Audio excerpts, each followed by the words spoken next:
Assalomu alaykum qadrdon kitobxonlarimiz.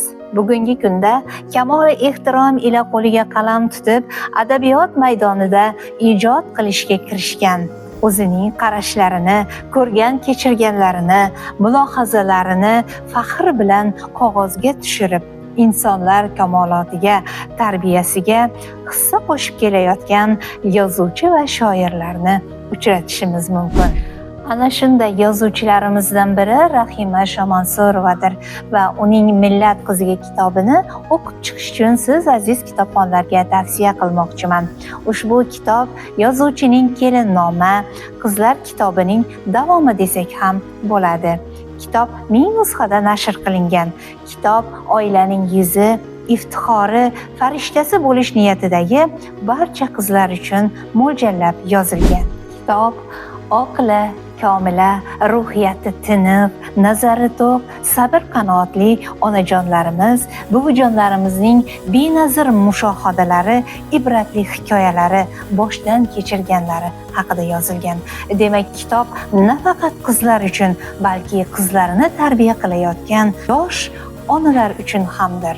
Kitob katta-kichik hikoyalar, ma'no mazmunga boy bo'lgan hikmatli iboralar bilan sayqallangan. Qani endi sizlarga ushbu kitobdagi 70 ta sarlavha ostidagi barcha hikoyalarni qoldirmay aytib bera olsam edi.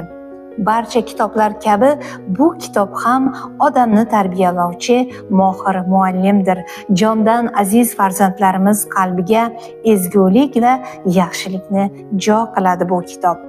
Biz shuning uchun ham bu kitoblarni hurmat qilishimiz kerak. Bu kitob juda ko'plab insonlarni tarbiyalay olish qudratiga ega. Chunki kitobda baxtli oila bekalari, mohir rahbarlar, muallima ayol, xalq suygan san'atkor, urushga ketgan yaqinlarini sabr bilan kutgan ayollar, baxt va baxtsizlik ichida yashayotganlar, o'zligini topganlar va yo'qotganlar, o'zini tutishiyu gap so'zlari bilan o'rnak bo'layotgan oqila ayollar, sevgi va sadoqat, nafrat va xiyonat kabi mavzularni o'z ichiga olgan kitobdir.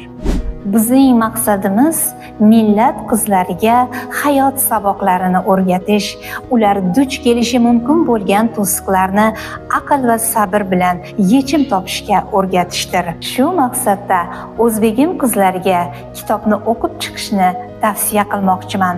Marhamat, siz ham o'qib ko'ring. Kitob esa Do'stlik tuman axborot kutubxona markazining javonlaridan joy olgan. E'tiboringiz uchun tashakkur.